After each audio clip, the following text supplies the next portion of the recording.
ಎಲ್ರಿಗೂ ನಮಸ್ಕಾರ.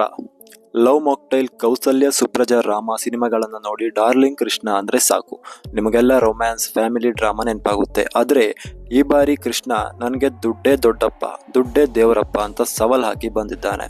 ತಂದೆ ಅಚ್ಯುತ್ ಕುಮಾರ್ ಅವರು ಪ್ರಾಮಾಣಿಕತೆಗಿಂತ ದೊಡ್ಡ ಆಸ್ತಿ ಈ ಜಗತ್ತಿನಲ್ಲಿ ಯಾವುದೂ ಇಲ್ಲ ಅಂತ ನೀತಿ ಪಾಠ ಮಾಡಿದ್ರೆ, ಮಗ ಡಾರ್ಲಿಂಗ್ ಕೃಷ್ಣ ದುಡ್ಡು ಮಾಡೋಕೆ ನೀತಿ ನಿಯಮಗಳು ಬರೀ ಸುಳ್ಳು ಅಂತ ಈ ಕ್ರಿಕೆಟ್ ಬೆಟ್ಟಿಂಗ್ ಲೋಕಕ್ಕೆ ಕಾಲಿಡ್ತಾನೆ. ಈ ಡೈಲಾಗ್ಗಳು ಹೇಗಿದ್ದಾವೆ, ಎನರ್ಜೆಟಿಕ್ ಆಗಿದ್ವಾ ಅಥವಾ ಈ ಡೈಲಾಗ್ಗಳನ್ನ ಆಧಾರವಾಗಿ ಇಟ್ಕೊಂಡಿದ್ದಾರಾ? ಡಾರ್ಲಿಂಗ್ ಕೃಷ್ಣ ಅಭಿನಯದ ಶಶಾಂಕ್ ನಿರ್ದೇಶನದ ಹೊಸ ಸಿನಿಮಾ ಬ್ರ್ಯಾಟ್ ಹೇಗಿದೆ ಅಂತ ಇವತ್ತು ನಿಮಗೆ ಕಂಪ್ಲೀಟ್ ಆಗಿ ಹೇಳ್ತೀನಿ. ಈ ಸಿನಿಮಾ ಯುವ ಜನರ ಮನಸ್ಥಿತಿಯನ್ನ, ಕ್ರಿಕೆಟ್ ಬೆಟ್ಟಿಂಗ್ ಜಗತ್ತಿನ ಕರಾಳ ಸತ್ಯವನ್ನ ತೆರೆದಿಟ್ಟಿದೆಯಾ? ನೋಡೋಣ ಬನ್ನಿ.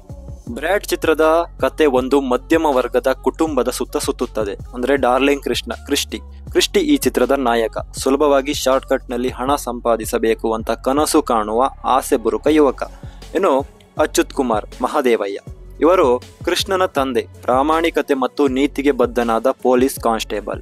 ನ್ಯಾಯ ನೀತಿ ಬದುಕುವಂತ ನಂಬಿರುವ ತಂದೆಗೂ ಶ್ರೀಮಂತನಾಗಬೇಕು ಅಂತ ಹಠ ತೊಟ್ಟಿರುವ ಮಗನಿಗೂ ನಡೆಯುವ ಸಂಘರ್ಷವೇ ಬ್ರ್ಯಾಟ್ನ ಜೀವಾಳ ಅಂತ ಹೇಳ್ಬೋದು. ಇನ್ನು ಈ ಸಿನಿಮಾದ ಪ್ಲಸ್ ಪಾಯಿಂಟ್ಸ್ ಕಡೆ ಬರೋದಾದ್ರೆ, ಡಾರ್ಲಿಂಗ್ ಕೃಷ್ಣ ಅವರ ಆಕ್ಟಿಂಗ್. ಕೃಷ್ಣ ಈ ಬಾರಿ ಸಂಪೂರ್ಣ ಹೊಸ ಅವತಾರದಲ್ಲಿ ಕಾಣಿಸಿಕೊಂಡಿದ್ದಾರೆ. ಕ್ರಿಸ್ಟಿ ಎಂಬ ಕೆಟ್ಟ ಹುಡುಗನ ಪಾತ್ರಕ್ಕೆ ಬೇಕಾದ ಸ್ವ್ಯಾಗ್ ಮತ್ತು ಆಟಿಟ್ಯೂಡ್ ಎರಡನ್ನ ಅದ್ಭುತವಾಗಿ ನಿಭಾಯಿಸಿದ್ದಾರೆ ಅಂತ ಹೇಳ್ಬೋದು. ಇನ್ನು ಅಚ್ಯುತ್ ಕುಮಾರ್ ವರ್ಸಸ್ ಕೃಷ್ಣ ಕಾಂಬಿನೇಷನ್. ಪ್ರಾಮಾಣಿಕ ತಂದೆಯಾಗಿ ಅಚ್ಯುತ್ ಕುಮಾರ್ ಮತ್ತು ಹಠಮಾರಿ ಮಗನಾಗಿ ಕೃಷ್ಣ ನಡುವಿನ ಭಾವನಾತ್ಮಕ ಸಂಘರ್ಷವೇ ಚಿತ್ರದ ಬೆನ್ನೆಲುಬು ಅಂತ ಹೇಳ್ಬೋದು. ಇಬ್ಬರ ನಟನೆ ತುಂಬಾನೇ ಅದ್ಭುತವಾಗಿದೆ. ಇನ್ನು ಅರ್ಜುನ್ ಜನ್ಯ ಅವರ ಮ್ಯೂಸಿಕ್ ಮಾಂತ್ರಿಕ ಅರ್ಜುನ್ ಜನ್ಯ ಅವರ ಸಂಗೀತ ಸಖತ್ತಾಗಿದೆ.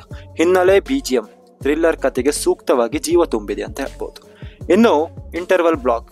ಸಿನಿಮಾದ ಮೊದಲಾರ್ಧದ ಕೊನೆಯ ದೃಶ್ಯ ರೋಮಾಂಚನಕಾರಿಯಾಗಿದೆ. ಪ್ರೇಕ್ಷಕರಿಗೆ ಎರಡನೇ ಭಾಗದ ಮೇಲೆ ದೊಡ್ಡ ನಿರೀಕ್ಷೆ ಮೂಡಿಸುತ್ತದೆ ಅಂತ ಹೇಳ್ಬಹುದು.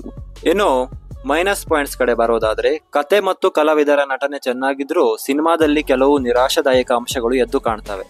ಮೊದಲನೇದಾಗಿ ನಿಧಾನಗತಿಯ ಎರಡನೇ ಭಾಗ. ಮೊದಲಾರ್ಧದ ರೋಚಕತೆ ಎರಡನೇ ಭಾಗದಲ್ಲಿ ಮುಂದುವರಿಯುವುದಿಲ್ಲ ಅಂತ ಹೇಳ್ಬೋದು. ಕತೆ ಹೇಳುವ ಶೈಲಿ ಸ್ವಲ್ಪ ಹಳೆಯದಾಗಿದೆ ಮತ್ತು ಇನ್ನು ಸ್ಲೋ ಆಗಿದೆ ಅಂತ ಹೇಳ್ಬೋದು. ಇನ್ನು ಎಡಿಟಿಂಗ್ ಮತ್ತು ತಾಂತ್ರಿಕ ದೋಷಗಳು, ಕೆಲವು ಜಂಪ್ ಕಟ್ಗಳು ಮತ್ತು ಕಂಟಿನ್ಯೂ ಎರರ್ಸ್ ದೋಷಗಳು ಎದ್ದು ಕಾಣ್ತವೆ. ಸಂಪಾದನೆಯಲ್ಲಿನ ವೈಫಲ್ಯಗಳು ಪ್ರೇಕ್ಷಕರ ಅನುಭವಕ್ಕೆ ಅಡ್ಡಿಪಡಿಸುತ್ತದೆ ಅಂತ ಹೇಳ್ಬೋದು. ಇನ್ನು ಸಹಪಾತ್ರಗಳ ಸೀಮಿತ ಬಳಕೆ. ರಮೇಶ್ ಇಂದಿರ ಮತ್ತು ಡ್ರ್ಯಾಗನ್ ಮಂಜು ಅವರಂತಹ ಪ್ರತಿಭಾವಂತ ನಟರಿದ್ರು ಅವರ ಪಾತ್ರಗಳನ್ನು ಕಥೆಯಲ್ಲಿ ಪೂರ್ಣವಾಗಿ ಬಳಸಿಕೊಂಡಿಲ್ಲ ಅನಿಸ್ತದೆ. ಇನ್ನು ಸಿನಿಮಾ ಒಂದು ಪ್ರಬಲವಾದ ಸಾಮಾಜಿಕ ಸಂದೇಶವನ್ನ ಕೊಡಬಹುದಿತ್ತು, ಆದರೆ ಎರಡನೇ ಭಾಗದ ಲೂಸ್ ಸ್ಕ್ರೀನ್ ಪ್ಲೇನಿಂದಾಗಿ ಸಂದೇಶವು ಅಷ್ಟೊಂದು ಪರಿಣಾಮಕಾರಿಯಾಗಿ ಪ್ರೇಕ್ಷಕರನ್ನ ತಲುಪುವುದಿಲ್ಲ. ಇನ್ನು ಒಟ್ಟಿನಲ್ಲಿ ಹೇಳಬೇಕಂದ್ರೆ, ಬ್ರ್ಯಾಟ್ ಒಂದು ಹೊಸ ಥೀಮ್ ಆರಿಸಿಕೊಂಡು ಉತ್ತಮ ನಟರಿಂದ ಒಳ್ಳೆಯ ನಟನೆ ಪಡೆದಿದ್ರು, ಬಲವಾದ ಸ್ಕ್ರೀನ್ ಪ್ಲೇ ಮತ್ತು ಅತ್ಯುತ್ತಮ ತಾಂತ್ರಿಕ ನಿರ್ವಹಣೆ ಕೊರತೆಯಿಂದಾಗಿ ಒಂದು ಬ್ಲಾಕ್ ಬಾಸ್ಟರ್ ಆಗುವ ಅವಕಾಶವನ್ನ ಕಳೆದುಕೊಂಡಿದೆ ಅಂತ ಹೇಳ್ಬೋದು. ಇನ್ನು ಫ್ರೆಂಡ್ಸ್, ಹಾಗಾದ್ರೆ ಬ್ರ್ಯಾಟ್ ಸಿನಿಮಾ ಒಂದು ಬಾರಿ ವೀಕ್ಷಣೆಗೆ ಯೋಗ್ಯವಾ?